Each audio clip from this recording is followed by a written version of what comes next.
When Maya accidentally opened a playlist she hadn't touched in 7 years, her heart stopped. It was created by the man who obliterated her trust, the one who said she was just a detour from his real destiny. But he'd been adding songs to it every single day since their breakup. 2,555 songs for 2,555 days without her. The most recent song was uploaded yesterday at 3:47 in the morning. Then she saw the notification that made everything shift on its axis. Julian Thorne is currently listening to this playlist. Hello, beautiful Pride family. Welcome back to another enriching story. Your unwavering support means the world to me, and I'm committed to bringing you even more heartwarming stories as I continue to grow and evolve every day. If you're joining us for the first time today, please drop a comment letting us know where you're tuning in from. Don't forget to hit that subscribe button to officially become part of our Pride family. Now, without further ado, let's dive into today's captivating story. Maya Lin had always believed that heartbreak had a statute of limitations, that 7 years was more than enough time to purge a man from your system, to stop seeing his silhouette in crowds, to stop measuring every new possibility against the ghost of what you once had. She was wrong. It was a Tuesday night in late November when her carefully constructed immunity shattered. The wind howled against the single drafty window of her studio apartment in Chicago's Wicker Park, the kind of relentless gale that made the whole city feel like frozen asphalt and regret. She'd worked a double shift at the bistro. Her feet ached, her hands smelled like espresso and sanitizer, and she'd received her third rejection email from a River North gallery that week. The message had been brief, clinical, devastating in its politeness. Your work doesn't align with our current curation. We wish you the best in your artistic endeavors. Oh, Swartford. She was 29 years old, still struggling, still fighting for a dream that seemed to slip further away with each passing winter. The bottle of Cabernet she'd bought at the corner bodega, cheap red that would probably give her a headache, sat open on her thrift store coffee table. She'd already poured her second glass, and it was the 7-year anniversary. 7 years to the day since Julian Thorne had looked at her with those piercing cobalt eyes and told her she was a distraction he couldn't afford. That their 8 months together had been a beautiful error in judgment. That she didn't belong in his stratosphere.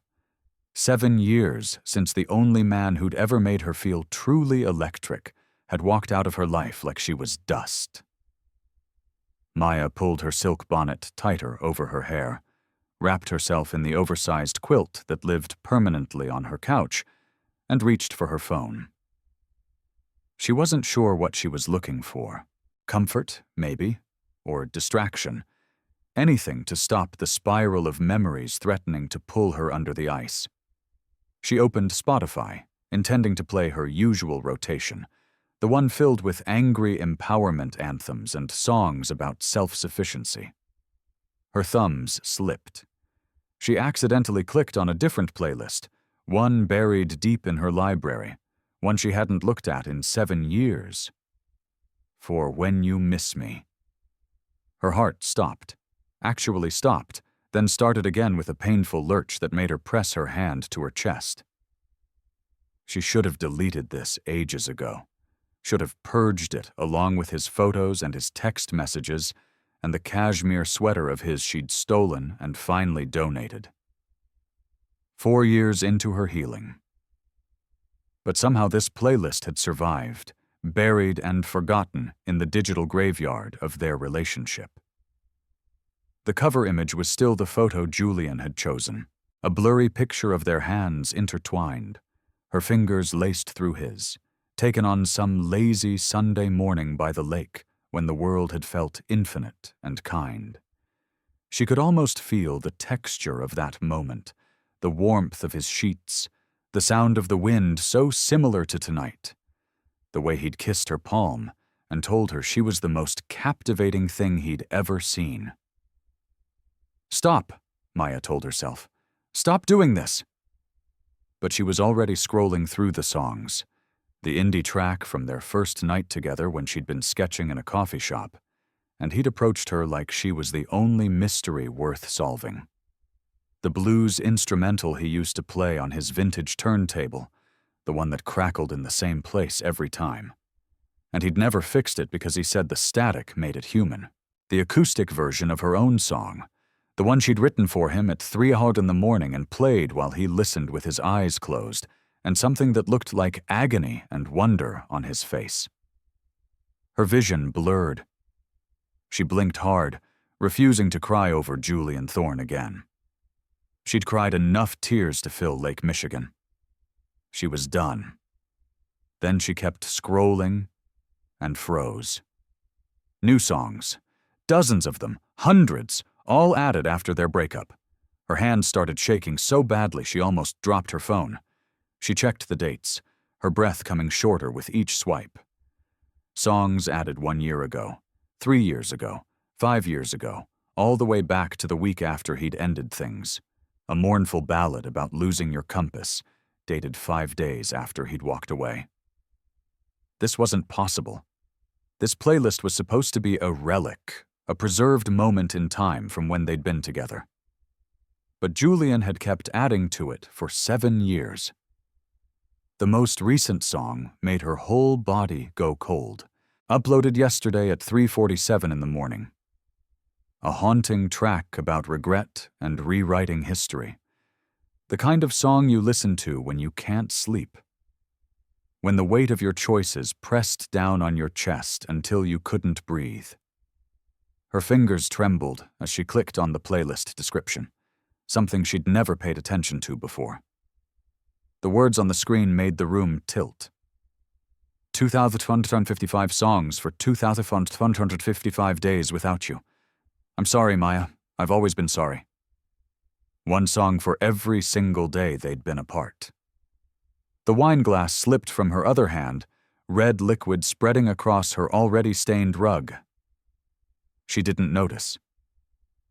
She was counting, actually counting. Her minor in mathematics finally useful for something besides budgeting rent. 2,545 days, 7 years exactly. He'd been keeping track down to the day, adding a song every single day for 7 years.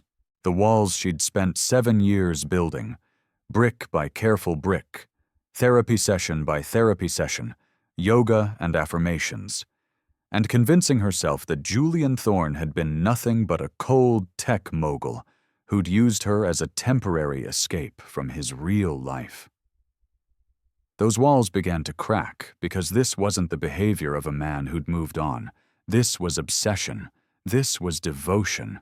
This was 7 years of silence that screamed louder than words ever could. She clicked on one of the songs from 3 years ago, a raw acoustic track about loving someone across a divide. Then another from 4 years ago. Then one from last month. Each one felt like a message, like he was trying to tell her something, like he'd been having a conversation with her for 7 years, and she'd never known she was part of it. Her phone buzzed with a notification banner that made her heart stop for the second time in 10 minutes. Julian Thorne is currently listening to this playlist. He was online right now at 2 in the morning on a snowy Tuesday night, listening to the same song. She was listening to the same playlist that had become a 7-year archive of longing and regret. Maya stared at the notification until it disappeared, then pulled up the playlist again. The little green dot next to his profile picture confirmed it. Active now. She could see what song he was playing. The blues instrumental. Their song, the one with the crackle. Was he remembering the same mornings she was? The same moments? Was he in his Gold Coast condo alone, thinking about her the way she'd spent 7 years trying not to think about him? Her chest tightened with something that felt dangerously close to hope. And hope was the most terrifying thing of all, because hope meant vulnerability. Hope meant risking the kind of pain that had nearly destroyed her 7 years ago. She scrolled to the bottom of the playlist where there was an option to add songs. Her finger hovered over it. 7 years of silence. 7 years of convincing herself she was over him, that she'd moved on, that Julian Thorne was just a beautiful glitch in her past. And yet here she was, crying on her couch at 2 Katsu in the morning, realizing with absolute crushing certainty that she'd never stopped loving him.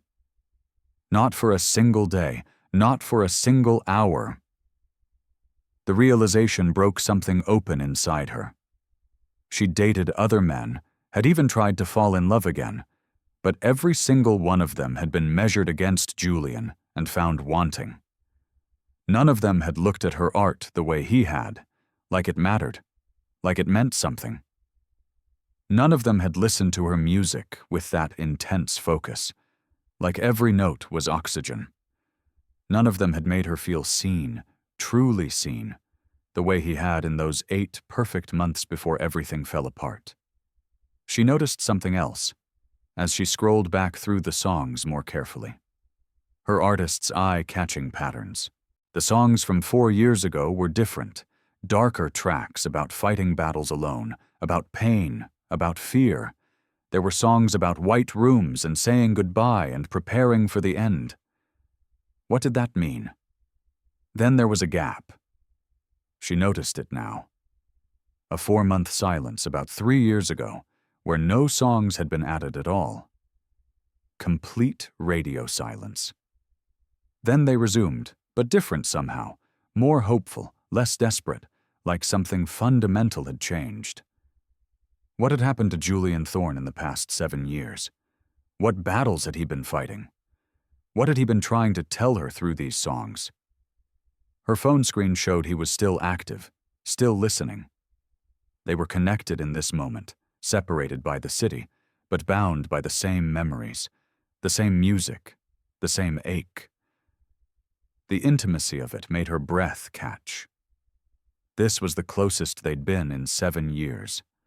Both of them alone in the darkness, reaching for the same pieces of their past.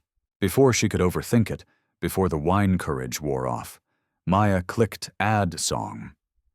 She searched for a track she knew he'd understand, an angry anthem about betrayal and moving on, and added it to the playlist. Then she watched her phone like it was a live grenade. 3 minutes passed, the longest 3 minutes of her life. Then the playlist updated.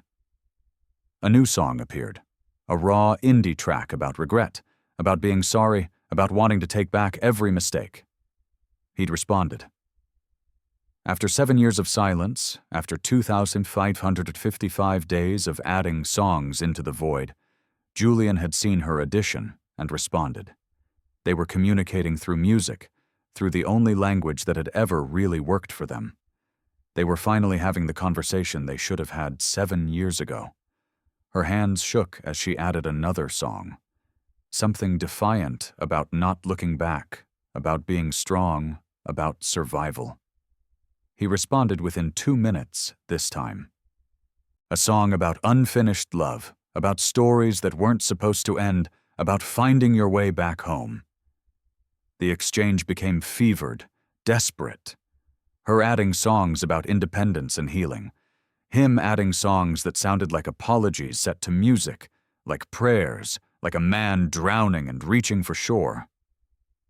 20 songs passed between them in an hour. The sun would be up soon. She had to work in 5 hours. None of it mattered. Then the playlist updated with something that made her whole world tilt. Not a song. A voice memo. Maya stared at it for a full minute before she found the courage to click play. Then Julian's voice poured through her phone speakers, deeper than she remembered, rougher, thick with emotion, and she was 22 years old again, listening to him talk about art and music and dreams while the world stood still. Maya, I know you're listening.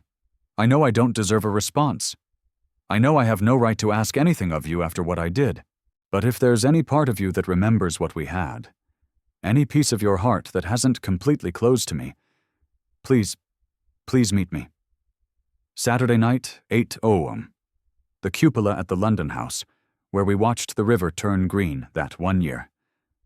I need to see you. I need to explain. I need to... God, I just need to see your face again. Please. Maya. His voice cracked on her name, and she heard him take a shaky breath before the recording ended. She played it again and again and again, listening not just to the words, but to what lived beneath them. Exhaustion, loneliness, a kind of bone-deep weariness that spoke to years of suffering. This wasn't a man who'd forgotten about her and moved on. This was a man who'd been carrying the weight of their ending every single day. She could hear it in every syllable. The smart thing would be to ignore this, to protect herself, to remember that Julian Thorne had walked away once and could do it again. But when had she ever been smart where he was concerned? Friday passed in a blur. She called Chloe, her best friend since college, the one who'd held her through the worst of the breakup, who'd kept her from calling Julian 1,000 times in those first devastating months.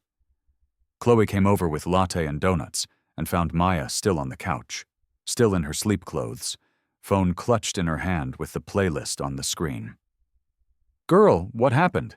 You look like you've seen a phantom." Maya handed over her phone without a word. Watched Chloe's eyes widen as she scrolled through the playlist, as she read the description, as she listened to the voice memo. "Oh, absolutely not," Chloe said, but her voice was gentler than her words. "Maya, you cannot be seriously considering this. He added a song every day for 7 years, Chloe. Every single day." "Okay. And so what? You know what Julian Thorne is now? He's not the guy you dated. He's a tech mogul worth over $10 billion. I looked him up last night when I couldn't sleep. Been reading about him for hours. He's known for being reclusive, absolutely ruthless in business. There are articles about how ice-cold he is, how he dismantled 3 competitors last year without breaking a sweat. He hasn't been photographed with a woman in years. The man's built walls so high nobody can reach him. Maybe that's why he's been adding songs to a playlist," Maya said quietly. "Maybe he's been just as alone as I have." Chloe sat down next to her, took her hand. "What do you want to do, really?" Maya closed her eyes. The honest answer terrified her. "I want to see him again. I want to know why. I just want to see him." "If that's what you really want, then go, but promise me something. Promise me you'll protect your heart this time. Don't let him destroy you again." But even as Chloe said it, even as Maya promised, they both knew it was too late. Her heart had never stopped being his. Saturday arrived with cruel perfection. One of those November evenings when the city glowed amber, and the air felt full of static possibility. Maya told herself 50 times she wasn't going. Told herself while she showered, while she stood in front of her cramped closet, while she pulled out the midnight blue velvet dress she'd been saving for something special, the one that made her skin glow and hugged her curves in a way that made her feel powerful and beautiful. She told herself she wasn't going while doing her makeup, taking extra time with her eyeliner while taking down her braids and letting her natural hair fall in soft curls around her shoulders, while putting on the perfume she'd worn 7 years ago, the one he'd loved, the one that used to make him bury his face in her neck and breathe her in like she was absolute necessity. At 7:45, she was standing on the street corner wearing her most beautiful dress and a heavy coat, heels that made her legs look endless, telling herself she could still turn around and go home.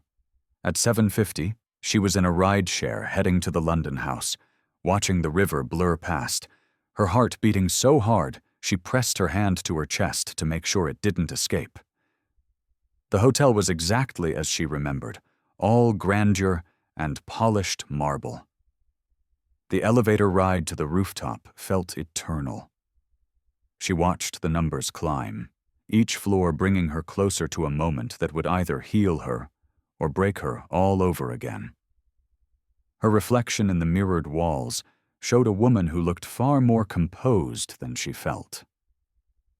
The dress had been the right choice. She looked good, strong, like someone who'd survived and thrived, even if the truth was far more complicated. The elevator doors opened, and Maya stepped into a dream, or maybe a memory. She couldn't tell anymore. The cupola had been completely transformed, closed to the public. Fairy lights strung between the columns created a canopy of stars against the Chicago skyline. Candles covered every surface, their flames dancing in the gentle wind coming off the river. A string quartet played softly in the corner, something classical and achingly beautiful. And there, standing by the stone railing, with the glittering city lights behind him, backlit by the urban glow, was Julian Thorne. Her breath left her body in a rush. He was devastating. Taller than she'd remembered, 6'3" of lean muscle in a perfectly tailored charcoal suit that probably cost more than 6 months of her rent. Broader in the shoulders. His dark hair was slightly longer, touching his collar in a way that made her fingers itch to touch it. Sharp jaw, high cheekbones, and those eyes, those cobalt eyes that had haunted her dreams for 7 years, fixed on her with an intensity that made her feel pinned in place. But there was something different about him, too. A hardness that hadn't been there before. Like he'd been carved from granite. Like he'd forgotten how to be soft. Deep shadows under his eyes that spoke of too many sleepless nights. And beneath the carefully controlled exterior, something that looked almost fragile, like he was holding himself together through sheer force of will. The air between them crackled with 7 years of longing, anger, unresolved passion, and desperate hope. Julian hadn't moved since the elevator doors opened, hadn't looked away from her face. He was staring at her like she was an apparition, like he couldn't quite believe she was real, like if he blinked, she might disappear into the fog. Maya forced her legs to move, forced herself to walk toward him, even though every step felt like walking through a blizzard. She stopped a few feet away, maintaining distance because if she got too close, she'd either slap him or kiss him, and she genuinely didn't know which would happen first. "You have 5 minutes," she said, and was proud that her voice came out steady. 5 minutes to explain, to say whatever you need to say. Julian's carefully constructed composure cracked immediately. His voice when he spoke was rough, raw, nothing like the controlled tech CEO the world saw. "You came. I wasn't sure. I hoped, but I didn't let myself believe you would. 4 minutes and 30 seconds now." He ran a hand through his hair, a gesture so familiar it made her chest ache. "You're so beautiful, even more than I remembered. I've tried to remember exactly what you looked like, but my memory didn't do you justice. You're radiant, more powerful, more... everything." "Stop, please." Maya cut him off, her voice shaking now with anger and hurt bubbling up after 7 years of suppression. "Did you call me out just to stand there and give me pretty words? You ended it, Julian. You looked me in the eyes and told me I was a distraction from your real life, that I didn't fit into your world, that what we had was a beautiful error. So what is this? Nostalgia? Are you bored? Is the great Julian Thorne looking for entertainment?" "No." The word came out harsh, almost desperate. He took a step closer and she caught his scent. Sandalwood and rain, the same cologne after all these years, and the familiarity of it crashed over her like a wave. "No, Maya, I lied about all of it." She laughed, but it came out bitter. "Well, that makes me feel so much better. I lied because I'm a coward. I lied because ending things with you was the biggest mistake of my life, and I've spent every single day since trying to find a way back to you." His voice cracked, and he stopped, took a breath. "I destroyed the only real thing I've ever had because I was too broken, too scared to hold on to it." The raw honesty in his voice made her walls shake. If you felt that way, why didn't you just call, text, anything? Why 7 years of silence? Because I didn't think you'd ever forgive me. Julian's eyes were bright with unshed tears, and Maya had never seen him cry, not once in their 8 months together. I didn't think I deserved forgiveness. The playlist was all I could manage. A pathetic, silent apology stretched across 7 years. One song for every day without you because I couldn't stop counting. Couldn't stop marking time by your absence. His phone buzzed in his pocket. And again. He ignored it completely, eyes never leaving her face. She caught a glimpse when he silenced it. Multiple missed calls from a name that made her heart skip. Dr. Elena Russo. A doctor? Why was a doctor calling him repeatedly on a Saturday night? Julian, she started, concern bleeding through her anger. Who is that? Who keeps calling you? It's nothing, he said too quickly. Just business. That's a lie. Try again. Before he could answer, the string quartet shifted into a new song, and Maya's heart nearly stopped for the 3rd time that night. Their song, the blues instrumental from his turntable, the one with the crackle. He'd arranged for them to play their song. Julian extended his hand, palm up, and his voice was barely a whisper. Dance with me, please. Just one song. This was a mistake. She knew it with absolute certainty. Knew that taking his hand would undo all the healing, would bring down every wall she'd built. But she did it anyway. Let her palm slide against his, and gasped at the electricity that shot through her entire body at the contact. His hand closed around hers like she was precious, like she was the only thing keeping him tethered to earth. They moved together, and it was like no time had passed at all. His other hand settled on her waist, burning through the velvet of her dress. Her free hand came up to his shoulder. They swayed slowly to the music, not really dancing, just holding each other, and Maya felt her resolve crumbling with every second. Why did you really end it? She asked against his chest, her head somehow having found its way to rest there, his heart thundering beneath her ear. What were you protecting me from? Julian tensed against her, every muscle going rigid. My father, the company. There were things happening I couldn't control, situations spiraling that I couldn't let touch you. I thought I was doing the right thing, keeping you safe from the darkness of my world. Maya pulled back to look at him, and her eyes were blazing. You didn't protect me. You made the choice for both of us.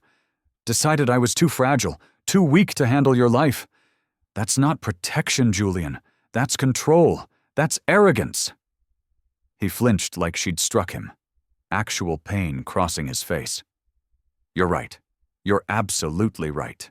I was arrogant and stupid and convinced myself you'd move on, find someone better, someone who could give you a normal life, someone who deserved you. And what were you going to do? Maya's voice broke, tears finally spilling over. Just torture yourself with a playlist forever? Add songs and pretend that was enough? Yes, Julian said simply, and the honesty of it stole her breath. The playlist was all I had left of you, all I allowed myself to have. Every song was a conversation I couldn't have. Every lyric was something I needed to say but didn't have the courage to. I'd listen to it and pretend you could hear me, pretend you knew that not a single day passed where I didn't think about you, miss you, love you. The song ended, but they didn't separate. They stood inches apart, his hands still on her waist, her hands still in his, both of them breathing hard like they'd run a marathon instead of swaying to music. Julian's eyes dropped to her lips. His voice was barely a whisper. Tell me you didn't feel it too. Tell me the last 7 years weren't as empty for you as they were for me. Tell me you don't still feel this connection burning between us. Maya couldn't. The truth was written all over her face. I hate you for still making me feel this way. I hate that 7 years in therapy and meditation and every self-help book written hasn't made me immune to you." "Then hate me," Julian said, and his voice was raw and desperate and real.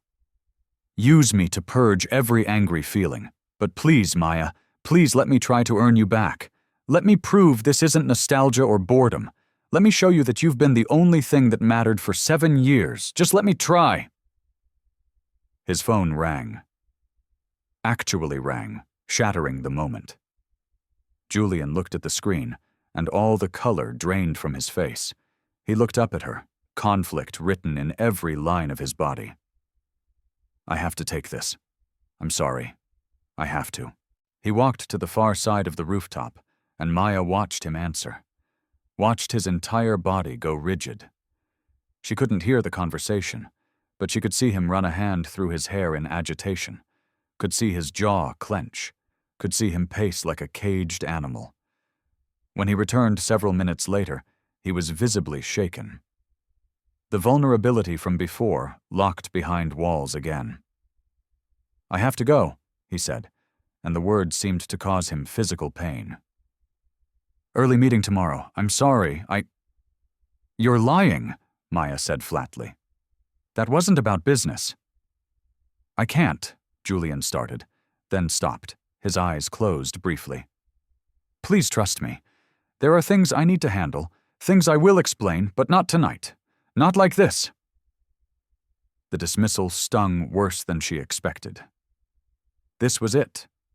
History repeating itself. Him pulling away, shutting her out, deciding what she could and couldn't handle. She turned toward the elevator, blinking back tears. "Maya, wait." She stopped but didn't turn around. "Can I see you again? Tomorrow, the day after, every day, however you'll allow it." She should say no, should protect herself, should walk away with her dignity intact. Instead, she turned back and found him watching her with such desperate hope it made her chest ache.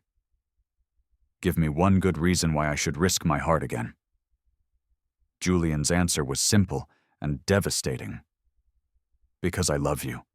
Have loved you every single day since we met. Loved you through the breakup. Loved you through 7 years of silence. Will love you until the day I die. Nothing has changed that. Nothing could." "Pretty words aren't enough anymore," Maya said. But her voice was softer now. "I'm not the naive 22-year-old girl you left. I've been hurt. I've rebuilt myself. I've learned to protect my heart." "Then let me prove it," Julian said, taking a step toward her. "Let me show you this is real." An idea formed, reckless and probably stupid, but she was already here, already invested, already falling. "You want me back? Fine. You have 1 month to prove it, but we do it my way." His eyes flashed with interest. "Your way? No private jets, no expensive steakhouses, no billionaire lifestyle. If you want me, you exist in my world. My Wicker Park apartment, my struggling artist life, my real world. We'll see how long the great Julian Thorne lasts living like a normal person." Something dark and possessive crossed his face. He closed the distance between them in 2 strides. "I'll live in a cardboard box if it means being near you. I'll give up every luxury, every comfort. None of it has ever meant anything without you anyway." He caught her hand, turned it over, and pressed a slow, deliberate kiss to her palm. The touch of his lips against her skin sent fire through her veins. "You have 1 month to try resisting me, but I already know how this ends." "How?" Maya breathed, caught in the intensity of his gaze. "With you in my arms, in my bed, in my life forever. When I commit to something, I don't lose, and I've never been more committed to anything than winning you back." She pulled her hand away, heart racing. "We'll see. Monday morning," she said, backing toward the elevator. 6 a.m. If you're serious, you'll be at my apartment. I'll text you the address." "I'll be there," Julian said. "I'd walk through fire to be there." The elevator doors closed on his face, and Maya slumped against the wall, shaking. As the car descended, she pulled out her phone and looked through the glass rear wall, watching the rooftop recede. A sleek black car pulled up. A woman stepped out, elegant, professional, around 45, carrying a medical bag. She approached Julian with obvious concern, touching his arm, speaking urgently. Julian's whole posture changed, becoming almost defeated in a way Maya had never seen.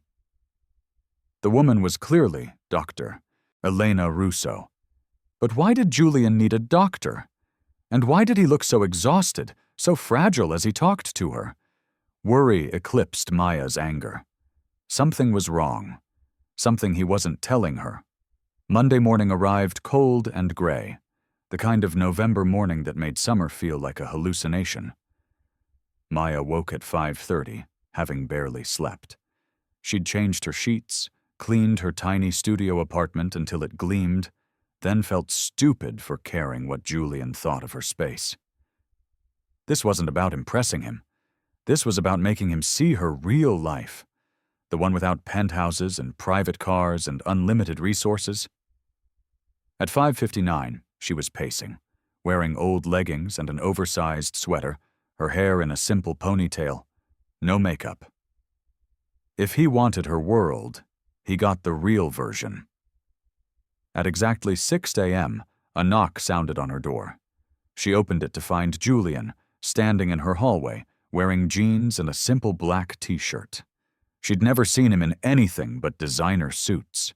The jeans fit him perfectly. The t-shirt stretched across shoulders that seemed broader than she remembered. His hair was slightly damp, like he'd just showered, and he was holding 2 coffees from her favorite neighborhood spot and a bag of pastries. "How did you know my coffee order?" she asked, taking the cup he offered. "I remember everything about you, Maya. You take it with oat milk and honey. You like almond croissants, but only if they're warmed up. You drink green tea in the afternoon, but only if it's jasmine. You hate Earl Grey. You say it tastes like perfume. You listen to blues when you sculpt and R&B when you paint. You hum when you're concentrating. Should I continue?" She stared at him, heart doing something complicated in her chest. "That was 7 years ago." "There are some things you don't forget," he said. Thus began the most surreal month of Maya's life. Julian showed up every morning at 6 a.m. with coffee, learning the new details of her routine, the ways she'd changed, syncing his $10 billion empire schedule to her struggling artist life. He'd work from her apartment until she left for her shift at the bistro. Then he'd follow. The first time he walked into the bistro where she worked, every head turned. He was too polished, too expensive looking even in casual clothes, like a panther walking into a room full of house cats. He ordered a black coffee, left a $50 tip that made Maya hiss at him in warning, and settled into the corner booth with his laptop. She watched him throughout her shift.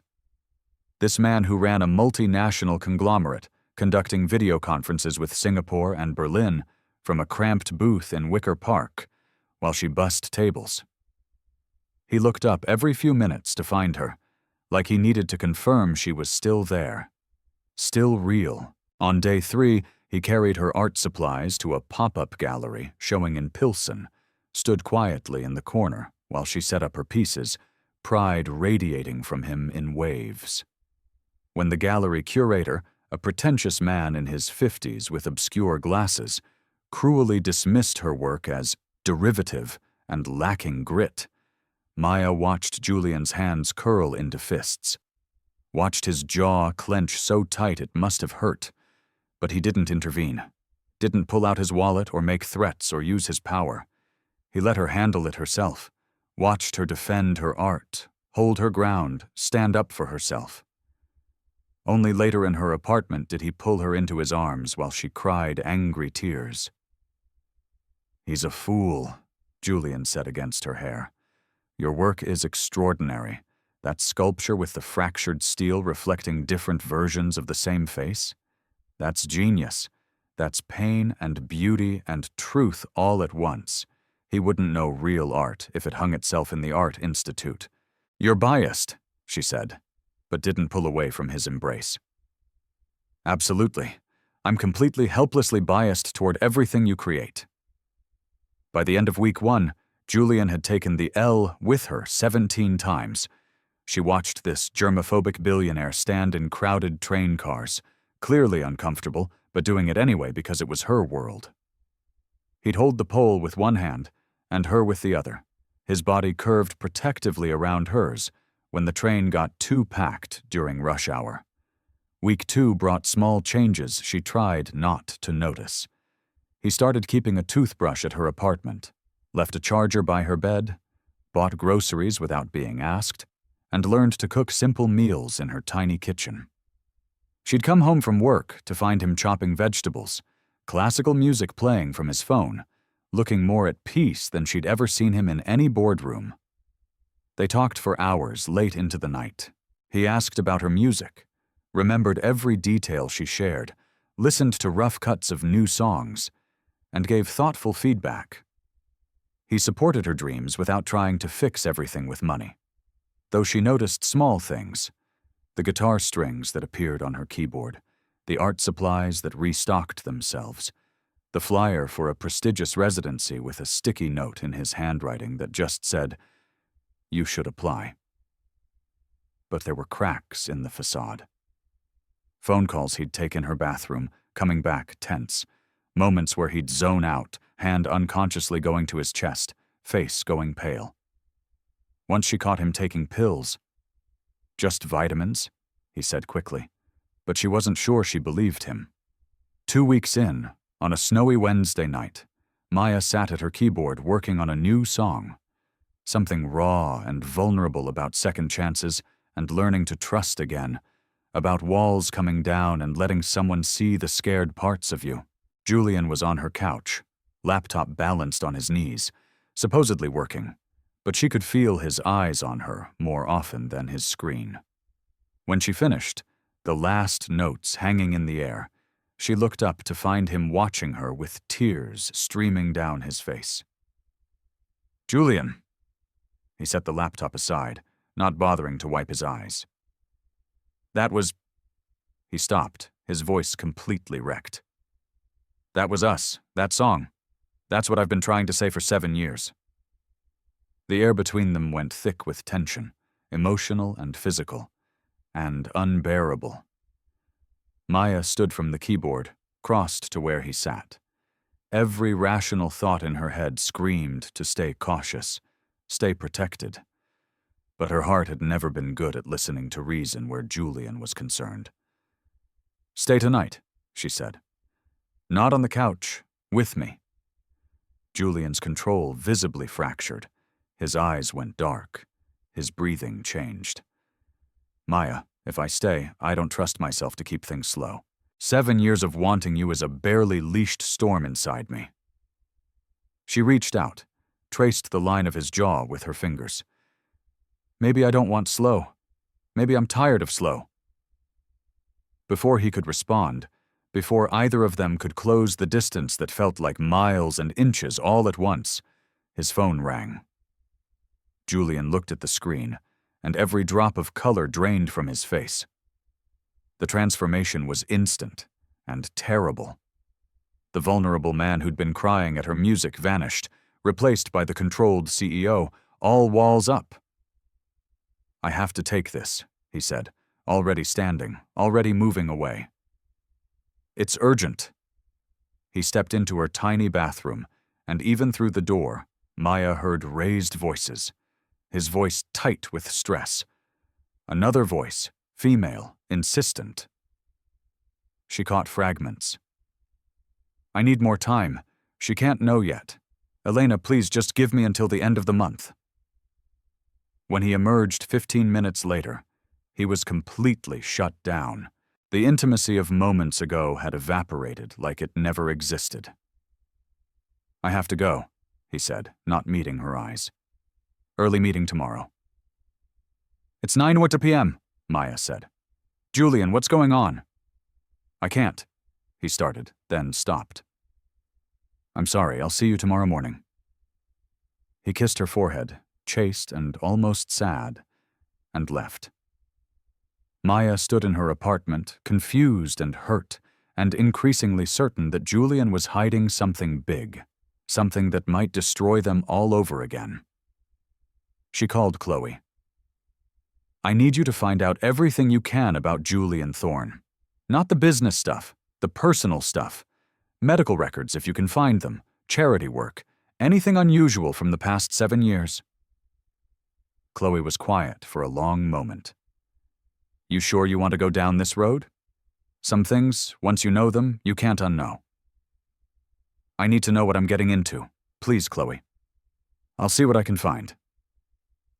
3 days later, Chloe showed up at Maya's apartment with a folder. Her face was serious, almost sad. You need to sit down for this. Just tell me. Chloe opened the folder, spreading documents across the coffee table. Public records, charity fundraising initiatives, medical research donations, hospital board appointments, all dated and documented. 3 weeks before Julian ended your relationship 7 years ago, he collapsed during a board meeting. He was rushed to the hospital and diagnosed with a genetic heart defect, hypertrophic cardiomyopathy, degenerative, life-threatening. Maya's world tilted. What? The prognosis was devastating. 2 to 5 years to live without surgery, but the surgery was highly experimental, only a 40% survival rate.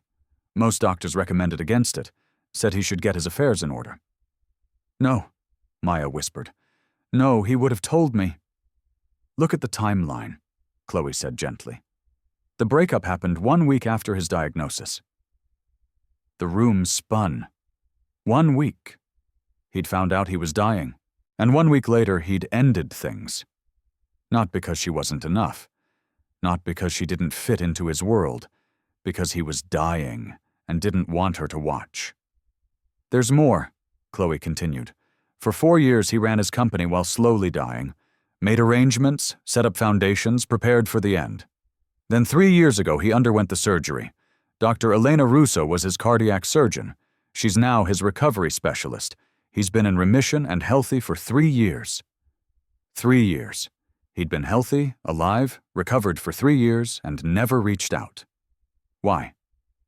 But wait, Chloe said. There's something else. These financial records. Over the past 7 years, you've received a lot of financial help, right? Maya nodded slowly. My student loans got paid off. $47,000.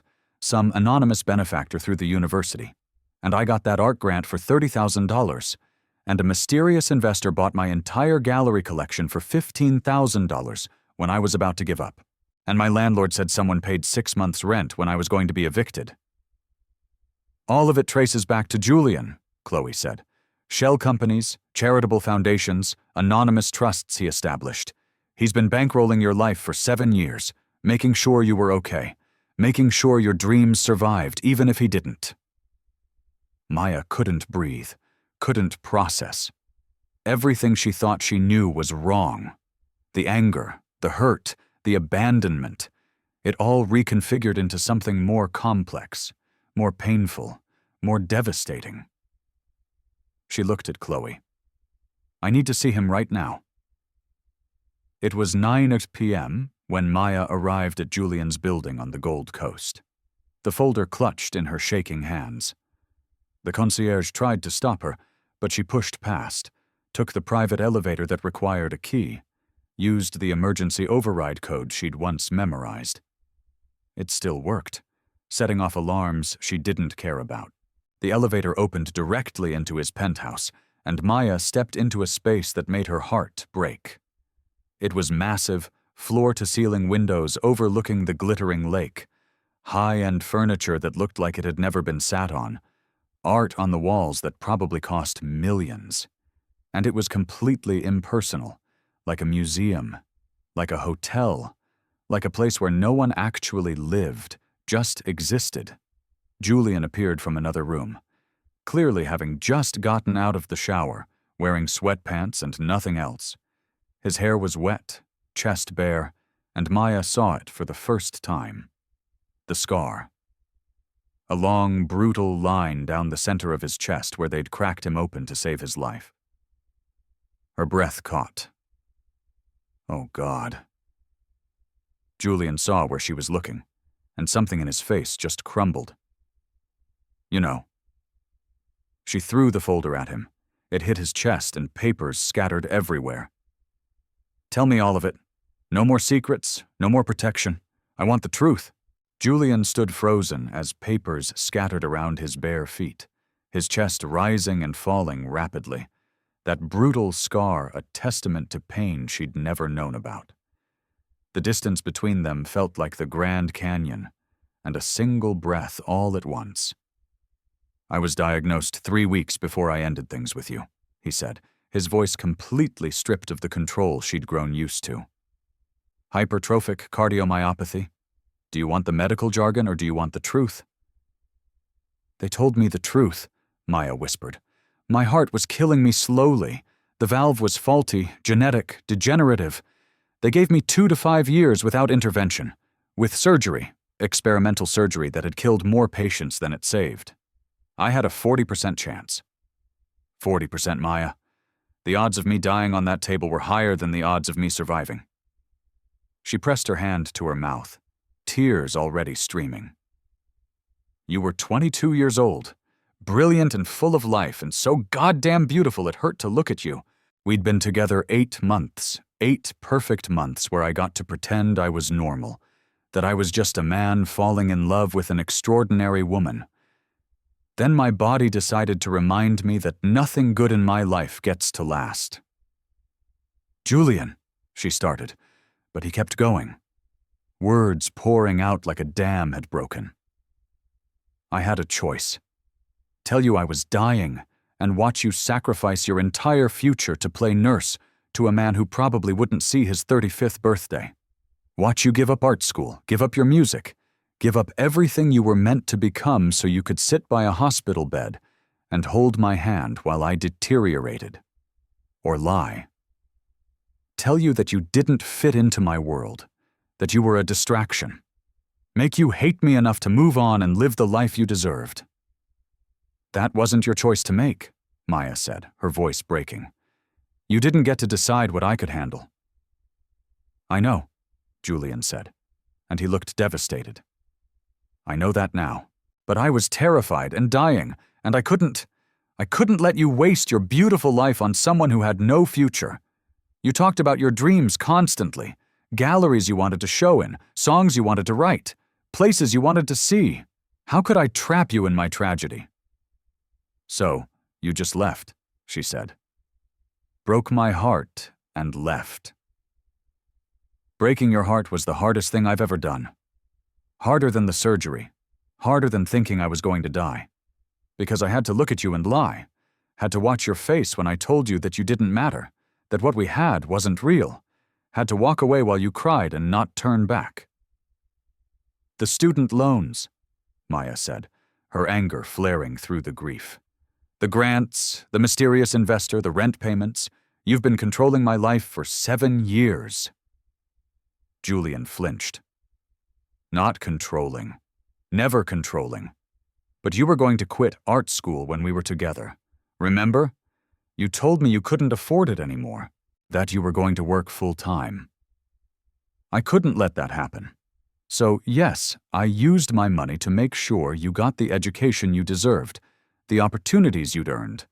I broke your heart, but I wasn't going to let you break your dreams. Without asking me, without telling me. Do you know how that feels?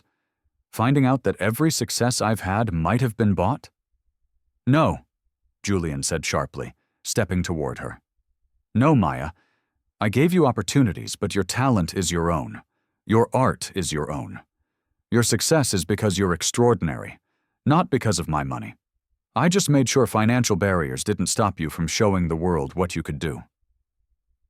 You had the surgery 3 years ago, she said, and this was the part that hurt most. 3 years, Julian. You've been healthy and alive and in remission for 3 years. Why didn't you come back to me then? His face crumpled. and for the first time since she'd known him, Julian looked completely broken. Because I didn't know how. I spent 4 years preparing to die, made peace with never having a future, set up foundations, arranged my affairs, said goodbye to everything I'd ever wanted. When I survived, when I woke up from that surgery and they told me I was going to live, I didn't know how to come back to life. What does that mean? It means I was a coward, Julian said, his voice raw. It means I'd spent 4 years convincing myself you'd moved on, found someone better, someone who could give you the normal life I never could. It means I was too ashamed to face you after what I'd done, too broken to hope you'd ever forgive me. The playlist was all I could manage, adding songs every day, hoping somehow you'd feel my love across the distance, knowing it wasn't enough, but unable to do more. Maya was crying openly now, grieving for what he'd gone through alone, angry about the secrets, heartbroken that they'd lost years they could have had. I should have been there for the surgery, for the recovery, for all of it. That's exactly why I didn't tell you, Julian said. Because you would have been there, would have put your entire life on hold for me, and I loved you too much to let you do that. Love, she said bitterly. You call that love? Yes, he said simply. Letting you go was the most loving thing I've ever done. It was also the stupidest because I didn't account for the fact that I'd never stop loving you. That 4 years of dying wouldn't kill it. That 3 years of recovery wouldn't heal it. That 7 years of distance wouldn't diminish it. You've been the only thing that mattered every single day. She wanted to hit him and hold him in equal measure. Wanted to scream at him for the lost time and thank him for trying to protect her and curse him for thinking she needed protection. The complexity of it was overwhelming. I need time, she said, to process this. All of it. The hope that had been building in his eyes died. How much time? I don't know, she said honestly. It's too much, Julian. She turned towards the elevator and his voice stopped her, desperate and wrecked. I have loved you every single day, Maya. Dying didn't stop it. Living hasn't stopped it. Nothing will ever stop it. You've been my first thought every morning and my last thought every night for 7 years. If you need time, take it. Take all the time you need. But please, please know that I'm not going anywhere. Not again. Not ever. Maya didn't turn around. Couldn't. Because if she looked at him, broken and bare and scarred in the middle of that cold penthouse, she'd crumble. The elevator doors closed on his devastation and hers. She spent 3 days in her apartment, blinds closed, phone on silent, alternating between crying, rage, and listening to the playlist on repeat. Every song took on new meaning now. They weren't just regret. They were goodbye songs, love songs from a man who thought he'd never see her again. The weight of his suffering, the 4 years he'd spent preparing to die while still thinking of her, adding songs like prayers, it crashed over her in waves. Chloe came and went, bringing food. Maya didn't eat, sitting in silence because there were no words for this kind of pain. On the 4th day, Maya finally spoke. He went through surgery alone. Chloe nodded. Yeah, he did. Recovered alone, has been living in that empty penthouse, too broken to reach out, too scared to hope. Also true. I've been so angry about being abandoned that I never considered what it cost him to leave. He lied to you, took away your choice. Those are real hurts, Maya, but so is what he went through. Both things can be true. Maya looked at her friend. I still love him. After everything, I still love him. I know, honey. I know. Chloe made calls, talked to Julian's assistant, and reported back. He's gone to his estate in Lake Geneva, the place he goes when the world becomes too much. He's been there since you left. Maya made a decision. She borrowed Chloe's car and drove north, watching the city give way to fields, to bare trees, to snow that had started falling in soft, fat flakes that blanketed the world in quiet. The estate was massive, a modern glass and stone structure that somehow felt abandoned despite its beauty. She found Julian on the back terrace, overlooking the frozen lake, wearing just a thick sweater despite the cold, staring at nothing. "You're going to freeze to death," she called out. "After all that medical intervention, it would be a terrible waste." Julian turned, and the hope and fear and desperate longing on his face nearly broke her. He whispered her name like a prayer, like he couldn't believe she was real. Maya walked toward him slowly, snow crunching under her boots. "You're an idiot. A noble, self-sacrificing, infuriating idiot. You should have told me.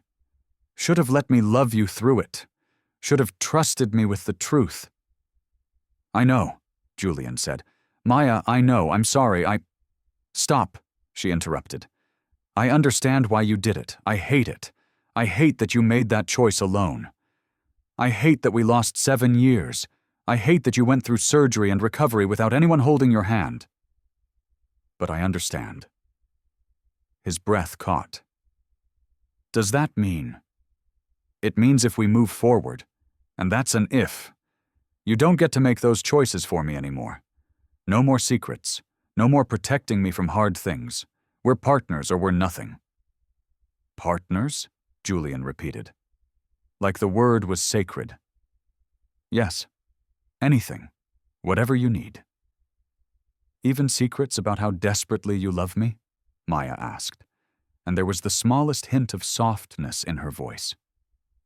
Julian's answering smile was tentative. "Especially those. I have so many of those secrets, Maya. Do you want to know how many nights I've fallen asleep listening to recordings of your voice?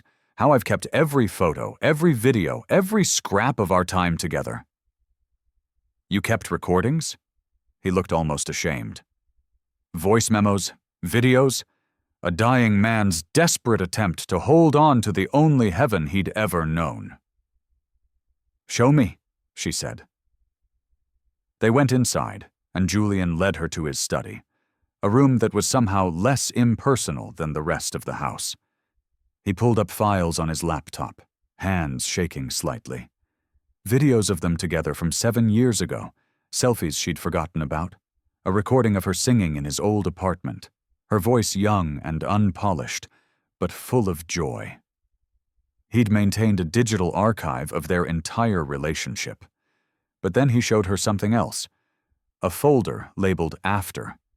Inside were photos of her he'd taken from a distance over the past 7 years, her at art shows, laughing with Chloe, performing at open mics, head thrown back in song, walking through Wicker Park, coffee in hand, lost in thought, candid shots that showed he'd been unable to completely stay away. "You've been following me," she said. But there was no accusation in it, just wonder. "I couldn't help it," Julian admitted. "I needed to see that you were okay, that you were happy, even if I couldn't be the one making you happy. I know it borders on obsession. I know it's probably not healthy, but I couldn't let you go completely. Couldn't exist in a world where I didn't know if you were safe." "I wasn't happy," Maya said, her voice breaking. "I wasn't okay. I haven't been since the day you left."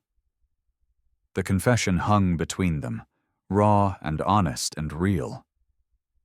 Have you ever loved someone so much that letting them go felt like the only way to save them? Julian reached for her face, then hesitated, asking permission with his eyes. "Tell me I haven't completely destroyed any chance we had. Tell me there's something left to salvage." "Phew." Maya's answer was to close the distance between them and kiss him. The kiss was 7 years of longing, desperation, love, and need compressed into a single moment. Julian responded like a drowning man finding air, his hands cradling her face like she was precious, like she might disappear. The kiss deepened, hungry, almost desperate, both of them trying to say everything words couldn't convey. "I love you," Maya gasped between kisses. "I've loved you this whole time. I tried not to, tried to move on, but you're in my blood, Julian. You're in every song I write and every piece I create and every breath I take." "Thank God," Julian breathed against her mouth. "Thank God, because I've been yours for 7 years, completely and utterly yours. And if you'd walked away, I don't know how I would have survived it." He lifted her, and she wrapped her legs around his waist, let him carry her through the house to his bedroom. What followed was intensely emotional and overwhelming, a reclaiming of each other, of lost time, of their future. Julian laid her on his bed like she was something sacred. "I need to see you," he said, his voice rough. "All of you. It's been 7 years and I've dreamed about this, about you every single night." Maya sat up, held his eyes as she pulled her sweater over her head. She watched him watching her, seeing the reverence in his gaze. When she was bare before him, she expected to feel vulnerable. Instead, she felt powerful. "Your turn," she whispered. Julian pulled his sweater off, and she saw the scar fully for the first time, long and brutal down the center of his chest, proof of how close she'd come to losing him forever. She reached out, traced it with trembling fingers. "Does it hurt?" "Not anymore, not physically." He caught her hand, pressed it flat against his chest where his heart thundered. "This hurt. 7 years of this heart beating without you. That was the real pain." Then he was lowering her back to the bed, his body covering hers, skin to skin, and it felt like coming home. Every touch was reverent, worshipful. His hands mapped her body like he was memorizing it, like he needed to confirm she was real. His mouth followed the path of his hands, kissing her shoulders, her collarbone, her breasts, taking his time, savoring. "Julian," she gasped, arching into him. "Please." "Tell me what you need," he murmured against her skin. "Anything. Everything. I'll give you anything." "You," she said simply. "I just need you." When he finally slid inside her, they both went still, overwhelmed by the intensity of the connection. Julian's forehead dropped to hers, his breathing ragged. "I've missed you," he said, and his voice was wrecked. "God, Maya, I've missed you so much." They moved together slowly at first, relearning each other, but the 7 years of longing couldn't be contained. The pace increased, became desperate, almost frantic. Julian's hands gripped her hips hard enough to leave marks, and she wanted them, wanted proof tomorrow that this was real. "Look at me," he demanded. And when her eyes met his, the intensity there stole her breath. "I love you. Do you hear me? I love you. You're mine and I'm yours, and nothing is ever going to separate us again." "Yes," she gasped, feeling herself climbing towards something inevitable. "Yes, my love. Yes." When she shattered, he followed immediately after, her name a broken prayer on his lips. They collapsed together, tangled and gasping and whole for the first time in 7 years. Later, wrapped in his sheets, Julian traced patterns on her bare skin. His voice was quiet but fierce when he spoke. "I'm never letting you go again. I'll fight anything. My family. Fate. The universe itself. You're mine, and I'm yours. And that's forever." Maya propped herself up on her elbow to look at him. "Promise me something. Anything. If you're ever scared or sick or struggling, you tell me. No more protecting me from hard things. We face everything together." "I promise," Julian said, and sealed it with a kiss that tasted like forever. But even as Maya drifted to sleep, safe in his arms for the first time in 7 years, Julian's phone buzzed on the nightstand. He reached for it carefully, trying not to wake her. A text from his father, Marcus Thorne. "The board knows about her. Emergency meeting Monday. End this or face the consequences. Julian silenced the phone, deleted the message, and pulled Maya closer, his jaw clenched with determination. Let them try. Monday morning arrived with cruel efficiency. Julian told Maya about the board meeting over coffee in bed, his fingers tangled in her hair. Your father wants to meet me, Maya asked. Wants to intimidate you into leaving? Actually, the board thinks you're a distraction, a liability, not suitable for the Thorn image. And what do you think? I think they can all go to hell, Julian said calmly. But I also think you should come with me. Let them say what they need to say. Then I'll say what I need to say, which is that they can accept you or lose me. And since I own 51% of Thorn Industries and am the primary reason the company is worth $10 billion, I'm fairly confident which choice they'll make. Maya grinned despite her nerves. Confident, are we? When it comes to you, absolutely. The boardroom at Thorn Industries was everything Maya expected.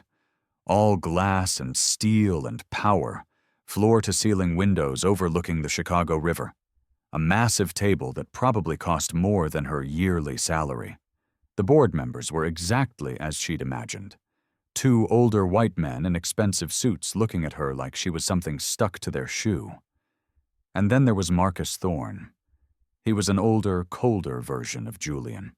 Same steel-gray hair, but without any warmth. Same height, but harder, sharper.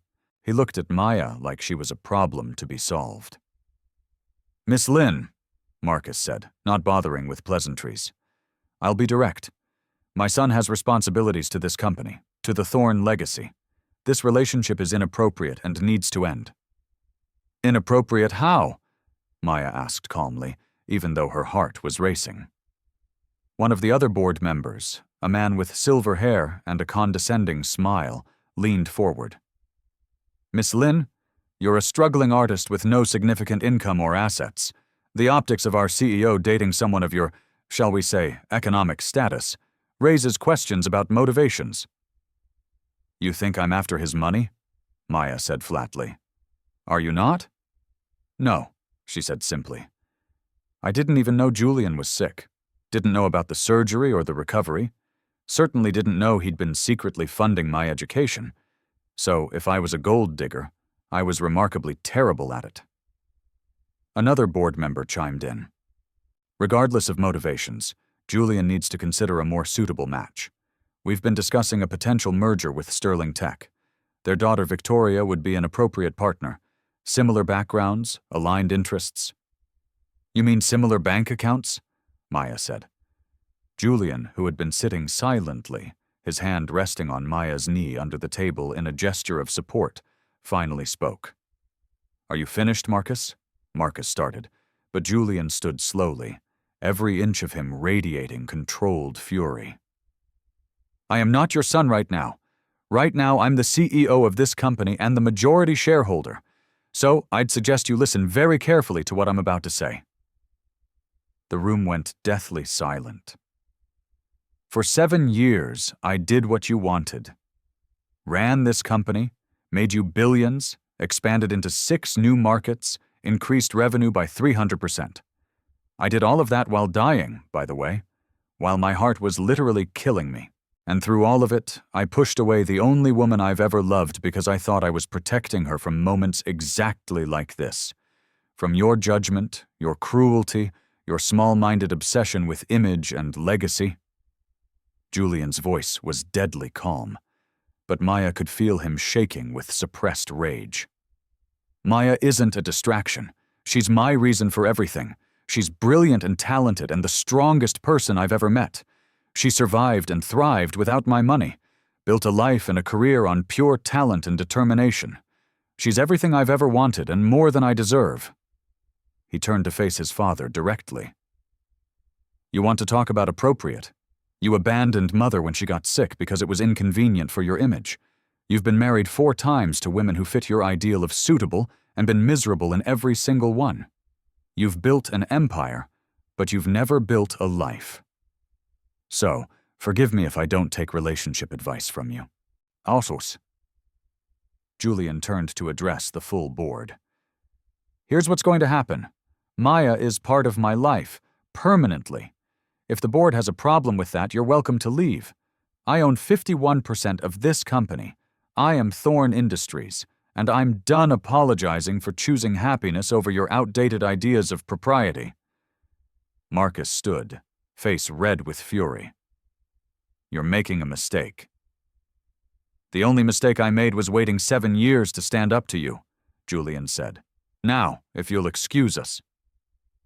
He took Maya's hand and walked out of the boardroom without looking back. In the elevator, Maya saw how much that had cost him. He was shaking, the adrenaline and emotion catching up. She pulled him into her arms. I'm so proud of you, she whispered. That was brave. I should have done it 7 years ago, Julian said against her hair. Should have chosen you over everything else. You're choosing me now. That's what matters. As they left the building, Maya caught sight of Marcus standing by the windows, watching them go. For just a moment, their eyes met. Then Marcus did something unexpected. He nodded once, barely perceptible. Not approval exactly, but acknowledgement. Then he turned away. 3 days later, Julian asked Maya to meet him at Buckingham Fountain in Grant Park. It was a Saturday afternoon, one of those perfect November days where the sun was bright and the air was crisp, and the last leaves were clinging to gold. She arrived to find a crowd gathered and her heart started racing. A stage had been set up. A full orchestra was assembling, tuning instruments. What was happening? Then she saw Julian step onto the stage, microphone in hand, and her world tilted. This was his nightmare. Public attention, emotional vulnerability, the exact opposite of his reclusive nature. But he was doing it anyway. Excuse me, everyone. Julian's voice boomed through the speakers. Can I have your attention, please? The crowd quieted, phones already coming out to record. My name is Julian Thorn, and 7 years ago I made the worst mistake of my life. I let fear and pride take the most important person from me. I've spent every day since trying to find my way back to her. Maya's hands flew to her mouth. Her name is Maya Lin, and she's standing right there. Julian pointed directly at her, and hundreds of heads turned. She's a brilliant artist and musician who deserves the world's recognition. She's been fighting for her dreams while I hid in penthouses and boardrooms. She's the bravest person I know, and she's given me a second chance I definitely don't deserve. The orchestra began to play, and Maya recognized the opening notes. Their blues song, the one with the crackle. Then another song layered in and another. A medley of songs from their playlist, orchestrated and beautiful and playing in Grant Park for hundreds of strangers. Julian stepped down from the stage and walked toward her. The crowd parted like water. He dropped to one knee right there on the pavement in front of hundreds of phones recording what would be viral by evening. Maya couldn't breathe. I'm done being afraid, Julian said, pulling out a small velvet box. Done hiding, done wasting time. I want to spend the rest of my life making you happy, writing songs with you, building dreams together. He opened the box to reveal a ring that made her gasp. Vintage setting with a sapphire dark as the ocean because she'd never been traditional. Surrounded by smaller diamonds that caught the light. Maya Lin, will you marry me? The crowd held its collective breath. Phones recorded. The orchestra swelled. You're insane, Maya said, tears streaming down her face. This is crazy. We've only been back together for weeks. 7 years and 3 weeks, Julian corrected. I never stopped being yours. This isn't sudden. It's 7 years overdue, so please, please say yes. How could anyone say no to a love like this? How could she walk away from a man who'd loved her through dying, through recovery, through 7 years of distance, who'd stood up to his family, who'd gotten on his knees in front of the world, who'd orchestrated an entire proposal in Grant Park despite hating public attention. "Yes," she said, and then louder so everyone could hear. "Yes, Julian, yes." The crowd erupted in cheers. Julian stood, slid the ring onto her finger, and it fit perfectly because, of course, he'd found a way to know her size. Then he lifted her off her feet and kissed her while the orchestra swelled, and the city watched, and phones recorded their moment for the world to see. When they finally pulled apart, breathless and laughing, they were surrounded by strangers congratulating them. But Maya caught sight of someone standing at a distance, Marcus Thorne, watching with an unreadable expression. She tensed, expecting confrontation, but then Marcus nodded, the same small acknowledgement from before, and turned to leave. Some of the tension in Julian's shoulders released. Maybe eventually there could be peace. The wedding happened 3 months later on a private stretch of Lake Michigan shoreline. Intimate, just close friends and the family members who mattered. Chloe stood as maid of honor, tears streaming down her face from the moment the ceremony started. Maya wore a simple cream dress, backless and elegant, her natural hair crowned with fresh winter flowers. Julian wore a midnight blue suit and cried openly when she walked down the makeshift aisle, completely undone by the sight of her. The ceremony was simple, heartfelt, perfect. When it came time for vows, Julian pulled out a piece of paper covered in his handwriting. "Maya, every song I added to our playlist was a promise that I'd love you forever, that I'd find my way back to you, that you were worth fighting for. Today, I'm keeping those promises. I promise to face every hard thing with you, to never make decisions alone again, to love you in sickness and health, for real this time. I promise to support your dreams, to listen to every song you write, to stand in galleries and watch you shine. I promise to be your partner in everything. And I promise that 7 years from now, 10 years, 50 years, I'll still be adding songs to our playlist, still finding new ways to tell you that you're my everything." Maya's vows were simpler, but no less powerful. "Julian, you've been my greatest pain and my greatest love. You've taught me that sometimes the bravest thing is letting someone in, even when you're scared, even when it might hurt. I promise to never let you suffer alone again, to hold your hand through every surgery, every fear, every hard day. I promise to face the world together, to build a life that's ours, not what anyone else expects. And I promise that every song I write for the rest of my life will have pieces of you in it, because you're woven into everything I create." When the officiant pronounced them married, Julian kissed her like it was the first time and the 1,000th time all at once, like she was air, and he'd been holding his breath for 7 years. The reception was filled with music and laughter. At one point, Maya saw Julian talking to Marcus in a corner. The conversation looked tense, but ended with an awkward handshake. Progress. 6 months after the wedding, the Maya Lin Gallery opened in the West Loop. A bright, modern space funded by a joint foundation she and Julian had established for struggling artists. The opening was packed, her work finally getting the recognition it deserved. Pieces sold within the first hour. Gallery owners who'd rejected her before suddenly wanted meetings. Julian stood in the back watching her shine, pride radiating from every part of him. Marcus was there too, still stiff, still formal, but present. He stopped in front of one of Maya's pieces, a large canvas showing a heart fractured, but held together with gold thread. "Kintsugi," Marcus said, "the Japanese art of repairing broken things with gold." "Making the brokenness part of the beauty," Maya agreed, "not hiding the cracks, but highlighting them." Marcus looked at her for a long moment. "You're good for him. I didn't want to see it, but you are. He's more himself with you than I've ever seen him." It was the closest thing to approval she'd ever get. and she'd take it. 9 months into their marriage, Julian and Maya were in a professional recording studio, working on a collaborative project. They'd partnered with Thorn Industries' new division, using technology Julian's company had developed to support emerging artists. "Okay, your turn," Maya said, laughing. "Sing the bridge." "I can't sing," Julian protested. "That's never stopped you in the shower. Come on, Billionaire, show me what you've got." Julian's singing voice was terrible, completely off-key, but he tried anyway because she'd asked.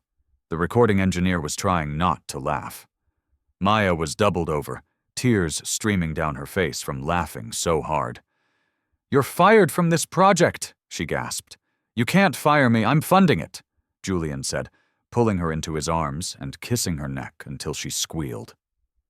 The video of their studio session, Julian's terrible singing, and Maya's delighted laughter went viral. People loved seeing the normally serious CEO being playful, being human, being desperately in love. 1 year after their wedding, they moved into a new home. Not the penthouse, not Maya's tiny studio, but something they'd chosen together. A historic graystone in Lincoln Park with high ceilings perfect for her art, space for his books, room for her keyboard and his vintage turntable. The walls were covered with her paintings, his collection of rare vinyl-lined shelves she designed. It was a perfect blend of both their worlds. On their first anniversary, they lay on their couch together, her head in his lap, his fingers gently playing with her hair. The playlist, now renamed simply Ours, played softly in the background. It had 3,421 songs. Now Julian added a new song, a ballad about forever love. The description read, "Every day with you, my love." Maya smiled, picked up her phone, and added her own song, a romantic acoustic track. Her description said, "Not long enough, need forever and then some. M." They kissed, slow and sweet and full of promise, tasting like home and future, and everything good. Later that night, as Julian slept beside her, Maya's hand rested on her still flat stomach, a small secret smile on her face. She'd taken the test that morning. They were going to have a baby. She'd tell him tomorrow, would watch his face light up with wonder and joy, would start a new chapter of their story. But tonight, she just listened to their playlist and felt grateful for second chances. For love that survived death and distance. For a man who'd added 2,255 songs and then kept adding them long after, who'd fought his way back to her, who'd chosen her over everything else. The playlist continued playing, a soundtrack to their life. Proof that some love stories don't end. They just pause, waiting for the right moment to begin again. Some things are worth fighting for. Some people are worth every song, every sacrifice, every second chance. Maya and Julian had found their way back to each other against impossible odds, had built a life from the broken pieces of their past, had turned their pain into something beautiful. And it all started with a snowy Tuesday night, a forgotten playlist, and a song added at 3:47 in the morning by a man who'd never stopped loving the woman who got away until she didn't get away anymore. Until she came back, until their story, interrupted by fear and illness and terrible timing, finally got the ending it deserved. Not an ending, really, just a new beginning with a soundtrack that would last forever. The end. If this story touched your heart, if you've ever believed in second chances or the power of love that refuses to give up, please subscribe to this channel. Share this story with someone who needs to hear that it's never too late to fight for what matters, that some connections transcend time and distance, that real love is worth every risk. Drop a comment below and tell me, would you forgive someone who left to protect you? I'll be reading every comment. Take care of yourself. I'll see you in my next story.